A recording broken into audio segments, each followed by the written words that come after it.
मिस्र इसराइलियों से भरा हुआ था। नया फ़िरौन डरता था कि इसराइली बेहद शक्तिशाली बन जाएंगे, इसलिए उसने उन्हें गुलाम बनाकर उनसे बेहद बुरा बर्ताव किया। फ़िरौन ने आदेश दिया कि सभी इस्राएली लड़के मार दिए जाएं। एक स्त्री ने उसके लड़के को टोकरी में रखा और उसे नदी के किनारे पर छिपा दिया। उसकी बहन उसे देखती रही।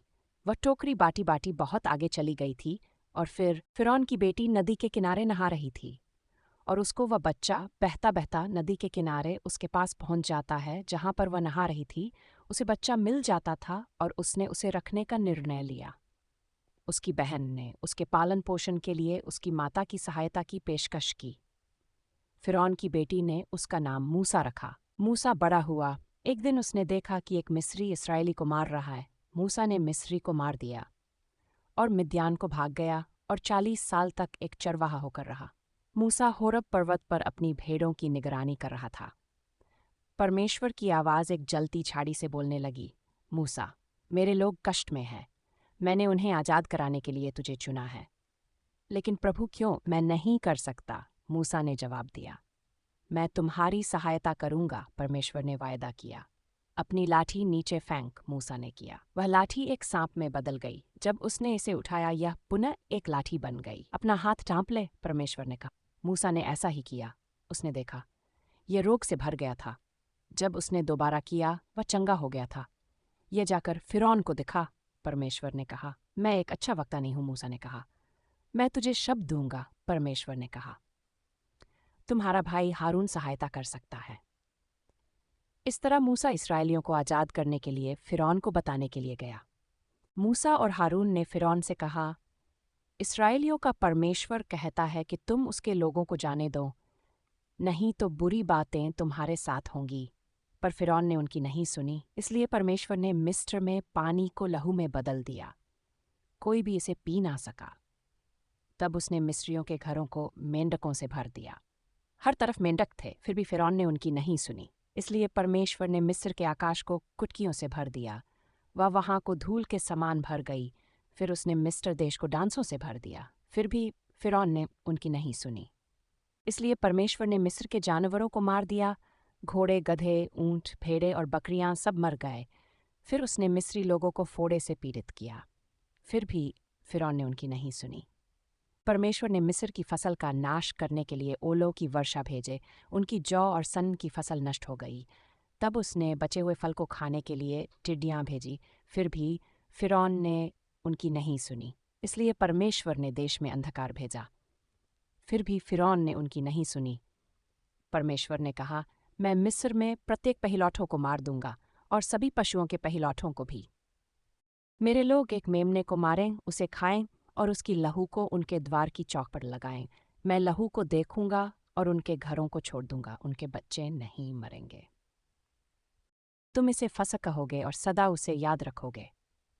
इसराइलियों ने परमेश्वर की आज्ञा मानी, पर मिस्रियों के पहिलौठे मर गए, यहाँ तक कि फ़िरौन का पुत्र भी। अंत में फ़िरौन ने सुनी। उसने इसराइलियों को जाने दिया। 10वीं विपत्ति में फ़िरौन के पुत्र के मरने के बाद उसने इसराइलियों को जाने दिया। वह लाल समुद्र के पास थे जब फ़िरौन ने अपना मन बदला और उनका पीछा किया। जब इसराइलियों ने फ़िरौन के रथों को देखा, वह बहुत भयभीत हो गए। लेकिन परमेश्वर ने मूसा को लाल समुद्र की तरफ उसकी लाठी को उठाने के लिए कहा। परमेश्वर ने एक जोरदार हवा भेजी और समुद्र को 2 भाग कर दिया।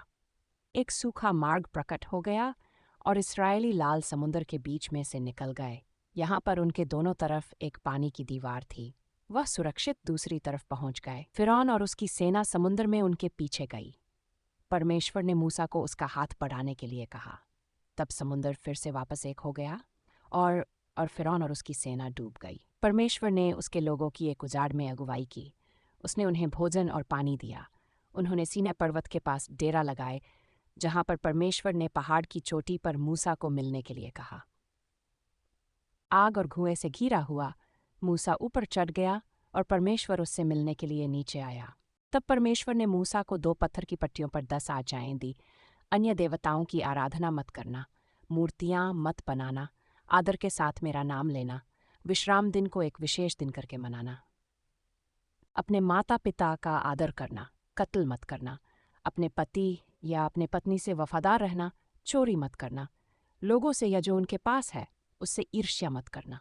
अब लोग जानते थे कि कैसे परमेश्वर की आज्ञा का पालन करना है।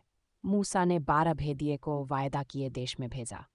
उनमें से 10 ने कहा, हम वहां के लोगों को कभी भी हरा नहीं सकते हैं, पर यहोशू और कालेब ने कहा, परमेश्वर की सहायता के साथ हम इसे कर सकते हैं। डरे हुए लोगों ने 10 भेदियों की बात पर विश्वास किया। परमेश्वर ने कहा, यहोशू और कालेब के साथ केवल तुम्हारी संतान ही वादा किए देश में प्रवेश करेगी।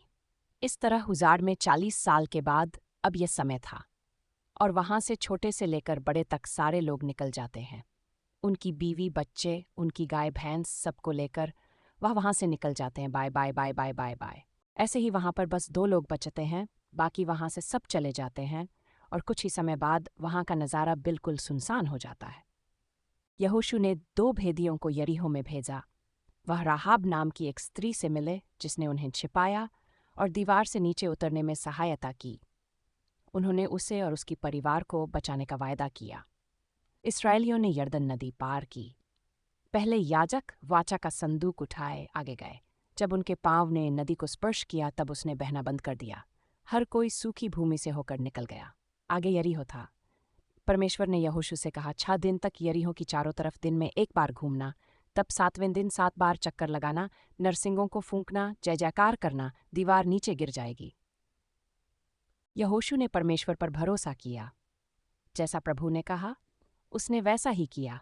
दीवारें गिर गए। उन्होंने शहर को कब्जे में ले लिया।